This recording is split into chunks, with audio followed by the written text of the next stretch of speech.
a football note, Yeah. Can you believe that Mac Jones is going to be starting this game on Sunday?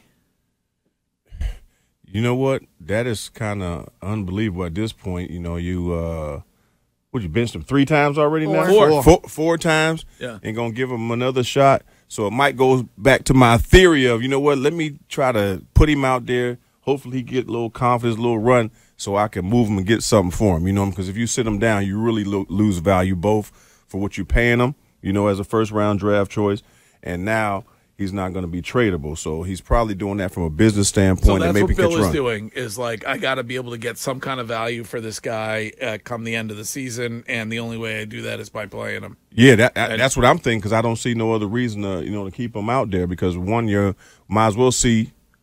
You would think, let me see what else I can what I have here if I'm going to move him. Let me see what the backups do, because at this point you're not going to the playoffs.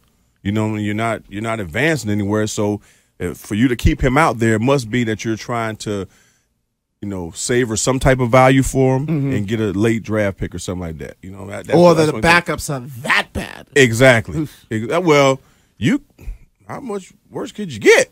Yeah, I guess you can get worse. I mean, and like I said, I think you can give him some help and he'll be serviceable. But the performance right now, and being that you don't have a lot of pieces around him, you're going to fall into the same thing next year if you go into it saying that this is, definitely our starting quarterback. If you pick up whatever option or pay him some money, you know what I mean? It's just one of those things that you have to do a full revamp, and it starts with the quarterback. He might set the single-season record for being benched, because you think, how many games left? The Pats don't think have 8 games left?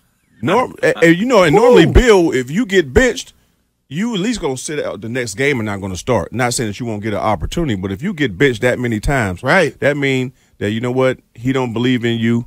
You can't play for him. So to put him back out there, what is that doing to him mentally? We talk about it all the time when it comes to his confidence and his mental well-being. You guys both played the game, Ty Law and Wiggy. Is it going to be difficult for him to go into that game Sunday with any kind of confidence whatsoever? Yeah. I think his confidence is shot. I mean, it's gone. Get benched, because even at that point, how much was it, a minute, 2 minutes left? Yeah, when you got benched?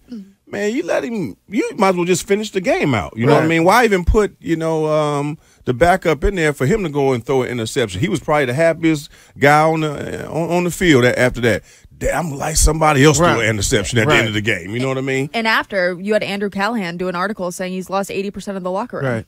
So, and Andrew Callahan's article said that he talked to numerous sources within the organization. His confidence is like your rent check at King of Diamonds. That stripper got it and it gone. It ain't coming back. Right. That money gone, man. Hey, I tell you, listen, I feel bad for him a little bit, but that's the nature of the game. Like, the game is 90% mental, and if you can't overcome that, then you can't play at this level, because, Ty will tell you, he plays one of those positions where you better be mentally tough, because if not, quick. And Mac probably plays the most difficult position when it comes to the mental part. And if you a puddle, oh man, you ain't coming back from that. Yep, it's gonna be. He has to go through to another team, another coach, another situation, start fresh. Right, because it's never going to start fresh in the offseason with New England. You had enough years to prove yourself. You started off hot, then there were certain expectations that came with it, because he's a rookie, he can play, and then he just declined every year since then. So I think it's time for him to move on, and unless you just get him a hell of a help. He's gone, right? I mean, I don't think they can keep him after benching him 4 times. So he's done. Yeah, and that's 4. We don't know. Like I said, what is there still about 8 games left? What are they? 7 games left. 7 games left, right? So how many more times does he get benched by the end of the season? And we're not saying that, this is 4 as of right now, and you still got 7 left. Well, but it clearly doesn't work benching him. No, I know that, but right. He ain't getting the memo. No, I know that, but like you said, maybe Bill's hoping that he can play well enough to, where you could trade him somewhere. But wherever he goes, even the other coaches are going to be like, a little bit nervous that mentally he's... I mean, it's not a given that he's going to start. I mean, I think he is. You're basing it all off the fact that he was the only one. He got the most snaps last week. So, well, if you benched him 4 times and you keep going back to him, I think it's. We played that audio though, and to have Billy O'Brien saying that he feels like what's being said behind with Kraft, Bill, and the quarterbacks should be staying behind there. It's so easy for anybody, whether it's Billy O'Brien, Bill Belichick, whoever, to say, "Well, Mac's our starting quarterback." They can change that after the fact. But why do they keep making this a secret if it's so clear to everybody else that they're going to continue riding with him? You cut Zappe at the beginning of the season, and then you cut him again. I can't remember what game it was. So you were willing to lose him. So I don't think you have much confidence in Zappe. If he doesn't start, maybe Will Grier, the guy that they brought in to see, like, all right, can this guy play? Because if you're willing to lose Zappe, that tells you were willing to have Malik Cunningham as the backup. Wait, they cut him twice? I think they cut him at the beginning of the year. No, they only put him. Did they put him on waivers? Oh, I think they waived him at the beginning of the year, and then like I told you, he was right back on the active roster for week 1. But did he go back to the practice squad for Malik Cunningham? Yes, Wiggy's right. Yeah. Yeah.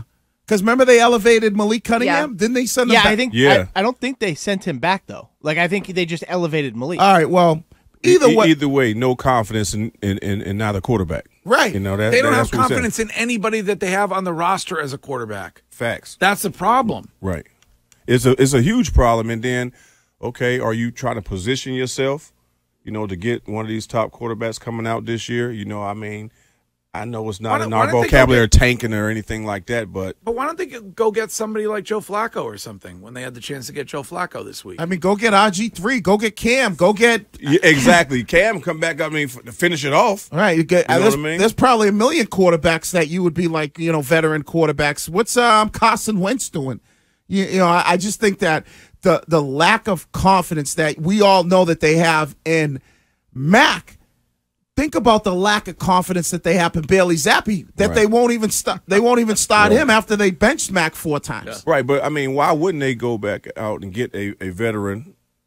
But what are you going to have to pay them when they do come in? Or are they going to be willing to come in and say, "Hey, I'm just going to ride this out"? Probably the minimum. I bet Cam would come. They're not going to go for Cam though, because they sent Cam packing once they had Mac, so that makes it look terrible for Bill and the rest of the coaches that decided to go with Mac over Cam. I agree with that part. RG3 said he wanted to play. I'm going to throw it out there again, like I always do. At this point, go on, give Colin Kaepernick a shot. Something.